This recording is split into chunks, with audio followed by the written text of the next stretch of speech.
तो अब हमारा अगला क्वेश्चन है सीबीएसई दिल्ली 2023 का, और इस क्वेश्चन में पूछा गया है कि वेवलेंथ हमें फाइंड करनी है second line of Lyman series.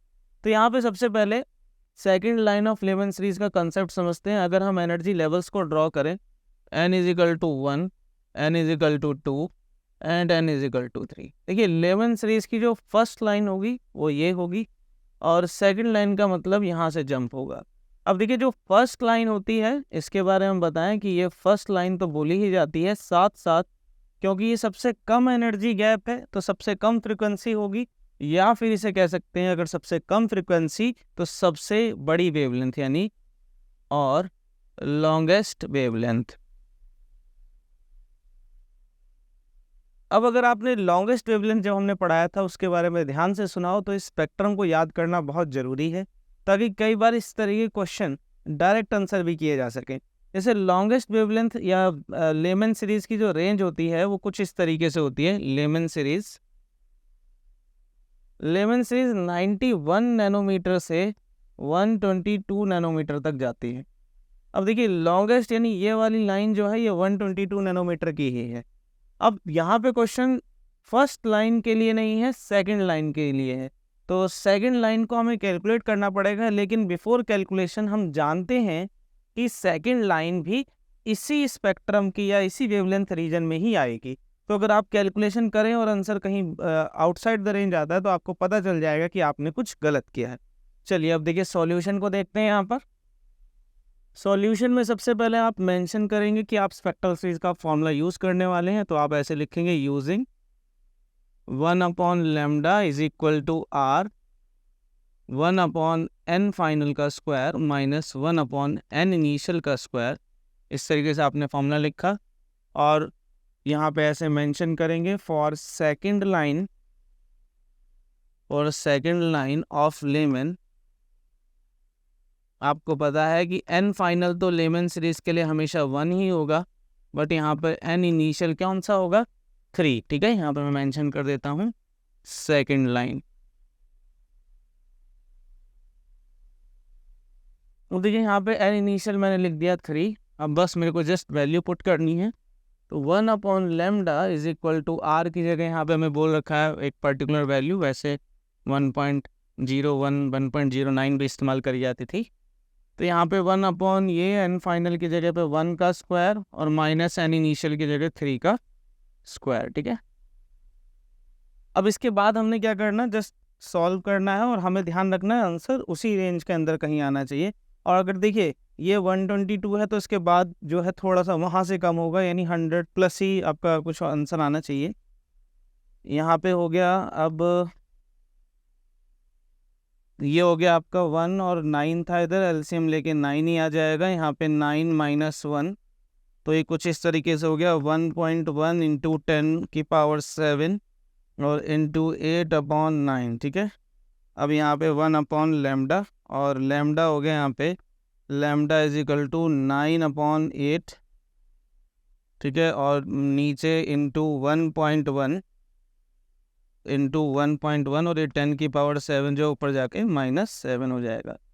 अब देखिए यहाँ पर 8 और 11, ठीक है, इनकी मल्टीप्लाई होनी है, तो मैं ऐसे इसको कर सकता हूँ यहाँ से लैम्डा इज इक्वल टू 9 ये 11 8.8 लिख देता हूँ यहाँ पर, और इंटू 10 की पावर -7। ठीक है, अब आप इसे सॉल्व करेंगे जब, ठीक है, बाकी तो हमने सब मल्टीप्लाई करते हैं। एक बड़ा नंबर है और नीचे एक उससे छोटा नंबर है, अगर मैं इसे डिवाइड करूँ तो ये लगभग जो है जैसे 1.03 कुछ आ जाएगा। ठीक है, 1 पॉइंट, देखिए आप 9 को से ज़रा से छोटे से नंबर से डिवाइड करें तो 1 से तो थोड़ा बड़ा नंबर, अगर आप कैलकुलेट करेंगे तो लगभग इतना आएगा। और ये हो गया। अब आप इसको अगर नैनोमीटर में लिखना चाहेंगे तो आप 103 लिखिए और ये 100 नीचे लेके जाइए इंटू 10 की पावर -7, और फिर ये 2 जीरो भी ऊपर जा सकते हैं, यानी कि यहाँ पे 10 की पावर -2 और जुड़ेगा, ये टोटल हो जाएगा इतना। तो आप देखिए lambda is equal to 103 nanometer आ गया। अब इस तरीके से आप इसका अगर सॉल्यूशन देखें तो ये इसी रेंज के बीच में आ रहा है। अब एक और इम्पॉर्टेंट फैक्ट, अगर आपने हमारे स्टार्टिंग में देखा था, हमने जो इम्पोर्टेंट पॉइंट्स बताए थे, तो ये एनर्जी गैप भी हमने बताए थे। जैसे ये पर्टिकुलर एनर्जी गैप जो होता है, ये वाला जो एनर्जी गैप है हमने बताया था 10.2 इलेक्ट्रॉन वोल्ट का होता है, और ये वाला एनर्जी गैप 12.1 इलेक्ट्रॉन वोल्ट का होता है। देखिए 10.2 इलेक्ट्रॉन वोल्ट में फर्स्ट मेंबर आता है जिसकी लॉन्गेस्ट वेवलेंथ होती है 122। तो आप ये रिटेन कर सकते हैं कि यहाँ पे 122 नैनोमीटर होती है, ये आप याद करके चलते हैं। ये दूसरा भी याद रखिए बिकॉज MCQ एग्जामिनेशन में कई बार ये पूछा जाता है, तो इसके लिए भी पर्टिकुलर वेवलेंथ याद रखिए सेकेंड लाइन के लिए भी, ठीक है, ताकि आगे कैलकुलेशन ना करनी पड़े कई बार MCQ क्वेश्चन में। तो होपफुली आपको ये समझ में आया होगा। हम चलते हैं नेक्स्ट क्वेश्चन की तरफ। अब देखिए नेक्स्ट क्वेश्चन क्या है हमारे पास, यहाँ पर हमें ग्राउंड स्टेट की एनर्जी गिवन है।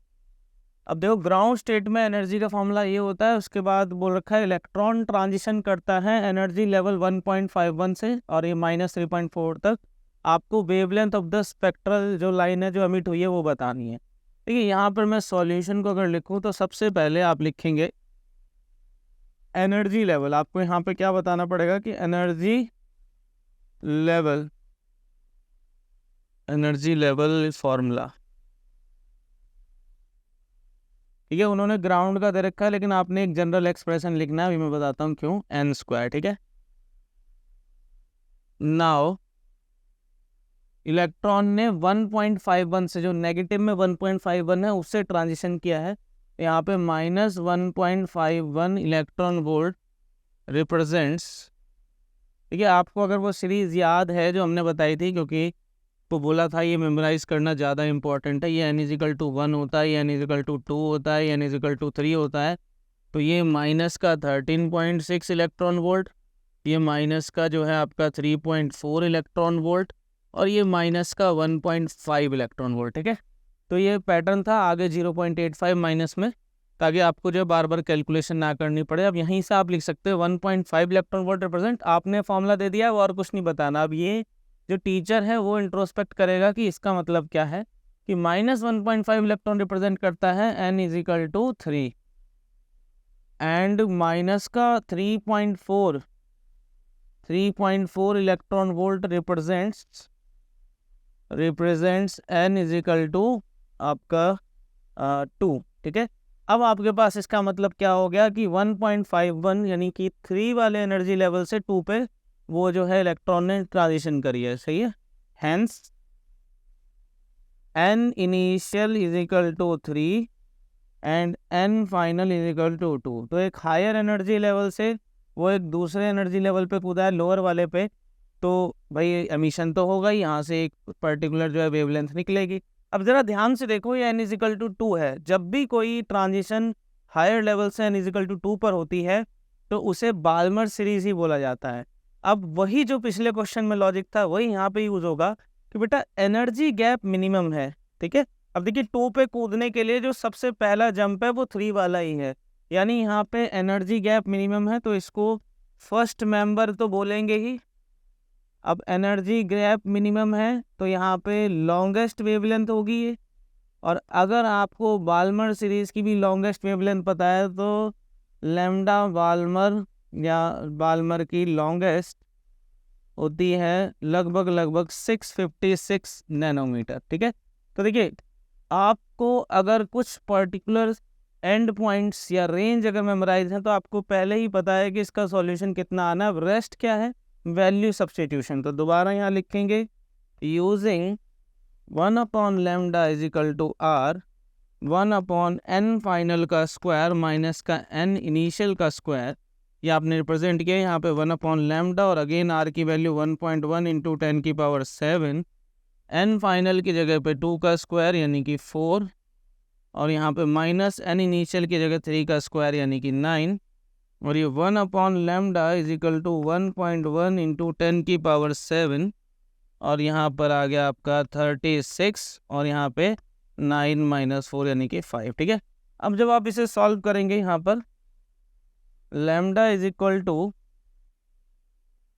मैंने इन्वर्ट करा, देखिए उस तरफ से, तो यहाँ पे आ जाएगा 36/5 इंटू, और 5 के साथ मल्टीप्लाई होगा नीचे, इंटू 1.1, और यहाँ पे इंटू 10⁻⁷, ठीक है।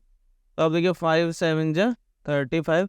देखिए लैम्डा इज इक्वल टू, अब यहाँ पे आप देखिए एक लॉजिक देखिए, 7 को जब आप 1.1 से डिवाइड करेंगे और इसको पूरे को सॉल्व करेंगे तो ये लगभग 654 इंटू 10⁻⁻9 बनेगा। ठीक है, यहाँ पे आप जो है -2 10⁻⁻2 से मल्टीप्लाई करिए, नीचे भी करिए, तो लगभग आपका ये आंसर बनेगा।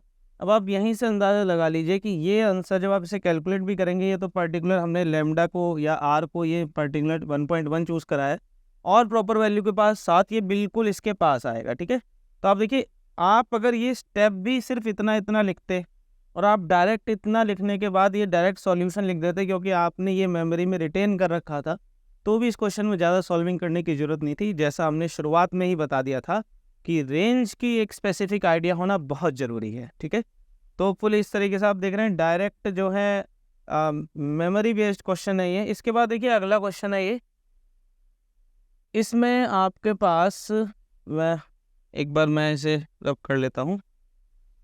देखिए यहाँ पर आपके पास क्वेश्चन है ये, hydrogen atom makes a transition जिसमें n = 5 से, देखिए n = 5 से ट्रांजिशन हो रही है 1 पे, तो एक ट्रांजिशन ये दिखा रखा है और इससे निकलने वाली जो वेवलेंथ है फोटोन की, उसका नाम दिया हुआ है lambda.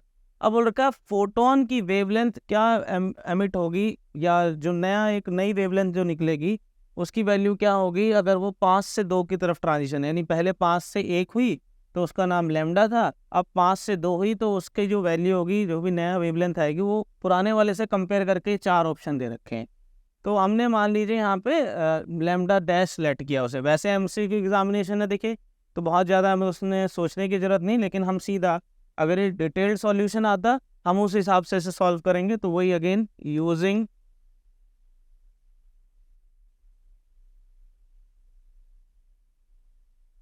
1 lambda is equal to R 1/n final का स्क्वायर माइनस का 1/n इनिशियल का स्क्वायर। ठीक है, ये फैक्ट देखिए लिखना ज़रूरी है कि आप फॉर्मूला कौन सा यूज़ कर रहे हैं। अब यहाँ पे 1 lambda is equal to R की जगह पे 1/1.1 इंटू 10⁻7 इंटू n फाइनल की जगह पे आप लिखेंगे। अब ये पहले केस में आपको बता देता हूँ मैं, n इनिशियल क्या है आपका, n इनिशियल 5 है और n फाइनल आपका कितना है 1। ठीक है, तो यहाँ पे n फाइनल की जगह पे आप लिखेंगे 1 का स्क्वायर माइनस n इनिशियल की जगह पे आप लिखेंगे 5 का स्क्वायर। ठीक है, तो आपका ये है फर्स्ट वाला केस। अब यहाँ पर इसको ज़रा सॉल्व कर देते हैं। 1 लैम्डा इज इक्वल टू 1.1, या फिर इसको चलिए मैं इसको अभी सॉल्व नहीं कर रहा हूँ, यहाँ पर मैं इसको आर ही लिख देता हूँ ताकि हमारे लिए सिंपल रहे। अभी हमें पता चल जाएगा इसके लिए 1 का स्क्वायर माइनस 1/5 का स्क्वायर। ठीक है, तो 1/1.1 इसको लिखने की ज़रूरत नहीं है, यहाँ पर हम सीधा आर लिखेंगे और यहाँ पर 1 स्क्वायर और यहाँ पे 25, तो यहाँ पे 25 और 25 माइनस 1 यानी 24/25 आ जाएगा। ठीक है, तो ये हमारा एक पार्ट हो गया कंप्लीट। अब हम दूसरे केस के लिए यहाँ देखेंगे और यहाँ पे भी मैं पहले ना यहीं शिफ्ट कर देता हूँ इसे, ताकि आपको आसानी रहे। n initial is equal to 5 और n final is equal to 1। ठीक है, ये हमें पता चल गया था। अब यहाँ पर जो दूसरा केस है हमारे पास, जो हमें बता रखा है सेकंड केस, ठीक है, वहाँ पर हमें बोल रखा है कि n इनिशियल यहाँ पे ऐसे लिख देंगे व्हेन n इनिशियल तो हमारा क्या था 5 ही, और n फाइनल हमारे पास 2 कर दिया था। तो दोबारा हम यही फॉर्मूला यूज़ करेंगे। अब इस फॉर्मूले को यूज़ करते हुए अगर हम ध्यान दें तो 1 लैम्डा इज इक्वल टू, यहाँ पे मैंने लिखा r, और 1 यहाँ पे देखिए लैम्डा नहीं लैम्डा डैश लिखूँगा, 1/n फाइनल जो है हमारा 2 का स्क्वायर, n इनिशियल हमारा 5 का स्क्वायर, और उसके बाद 1 lambda dash is equal to R. और यहाँ ध्यान दें अगर, तो ये बेसिकली 1/4 माइनस का 1/25 था। मैं यहीं पर एलसीएम की जगह सीएम ले लेता हूँ, यानी कॉमन मल्टीपल ले लेता हूँ। तो 4 और 25 का कॉमन मल्टीपल 100। आप अपने तरीके से भी सॉल्व कर सकते हैं। तो यहाँ पे 25 आ गया, अब यहाँ पर 4 था तो 25 माइनस 4। ठीक है, तो 1 lambda dash is equal to R basically 21 minus 100। देखिए पुरानी वाली जो ऑब्जर्वेशन थी और सॉल्यूशन को देख के भी पता चल रहा है कि लैम्डा डैश जो हमने एज्यूम किया है उसकी वैल्यू लैम्डा के टर्म में बतानी है। तो यहाँ से हम क्या करते हैं बच्चों, आर की वैल्यू देखो यहाँ मैं लिख देता हूँ, आर इज इक्वल टू 25 उधर जाएगा, 24 नीचे आएगा और 24 के साथ ही लैम्डा रहेगा। अब ये आर की वैल्यू अगर मैं यहाँ सब्स्टिट्यूट करता हूँ तो देखिए क्या होगा, 1 upon lambda dash is equal to R की जगह पे 25/24 लैम्डा इनटू यहाँ पे 21/100। ठीक है, 25 बन जाए 25, 25 4 जा 100 और सिमिलरली यहाँ पे 3 8 जा 24, 3 7 जा 21। तो ये 1 upon lambda dash is equal to 7 upon 32 lambda. तो लैम्डा डैश आ गया आपका 32/7 और 32 के साथ लैम्डा है। तो देखिए कौन सा ऑप्शन है, ऑप्शन नंबर डी। तो इस तरीके से आप बेसिक जो इम्पोर्टेंट स्पेक्ट्रल सीरीज़ की रेंजेस है, साथ ही साथ एक कॉमन स्पेक्ट्रल सीरीज़ के फॉर्मूले को अगर आप ढंग से अप्लाई करते हैं तो आप हर बार इस तरह के क्वेश्चनों को बहुत आसानी से कर पाएंगे। तो फुली आपको समझ में आया होगा। अभी हम नेक्स्ट वीडियो में आगे क्वेश्चन सॉल्व करेंगे।